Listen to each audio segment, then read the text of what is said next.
autismo ele vem sendo estudado desde 1943 por Leo Kanner, em que ele observou um padrão de comportamento nas crianças. Ele observou a introspecção, dificuldade na fala, movimentos estereotipados, dificuldades motoras, e desde então estudiosos vêm trabalhando e estudando e comprovando isso que lá em 1943 foi encontrado.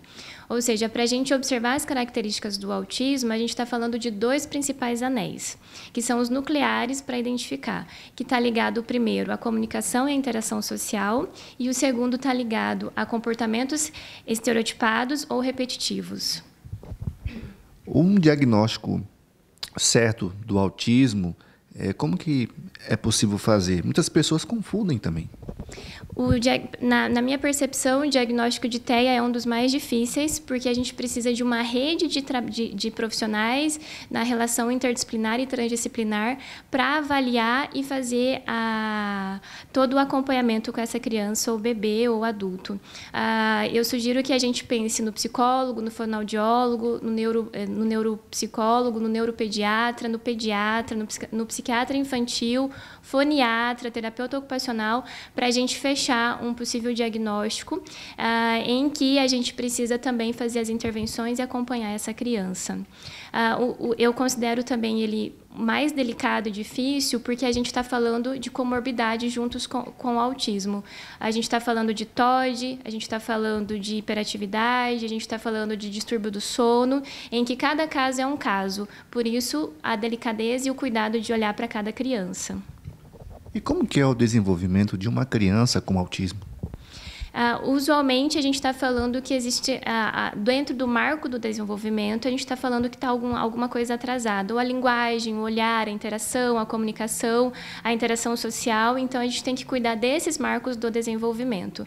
Eu trabalho com a primeiríssima infância, em que a gente, trabalhando com a intervenção precoce desde bebê, a gente pode trabalhar com a neuroplasticidade, com a plasticidade cerebral e com a constituição, podendo a gente caminhar, diminuindo essas sintomatologias que o autismo traz.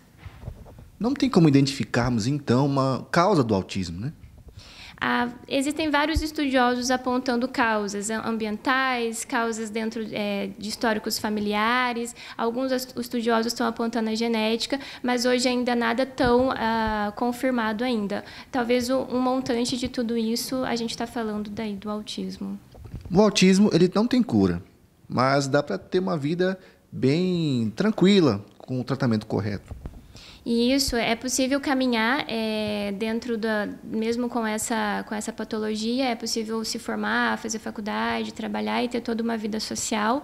Por isso que as terapias são importantes, em que tanto os bebês, crianças pequenas, adolescentes e adultos, a gente pode trabalhar sobre as angústias do dia a dia e também sobre os comportamentos estereotipados e tudo que causa o aumento desse autismo.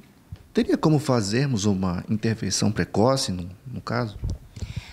Quando a gente está falando de intervenção precoce, a gente está falando de trabalhar com a primeiríssima infância. E esse, na minha perspectiva, é o ponto de partida. Então, a gente trabalhar com a linguagem para que esse bebê, de alguma forma, possa se comunicar e falar dessa angústia. Seja pelo grito, pelo choro, o movimento dos braços. E o atendimento na intervenção precoce, no trabalho que eu realizo aqui, é junto com a família. Então, a família vai caminhando junto com o que eu faço, eles vão fazendo em casa. E esse bebê vem se mostrando participativo, comunicativo, e alguns sintomas vão se reduzindo.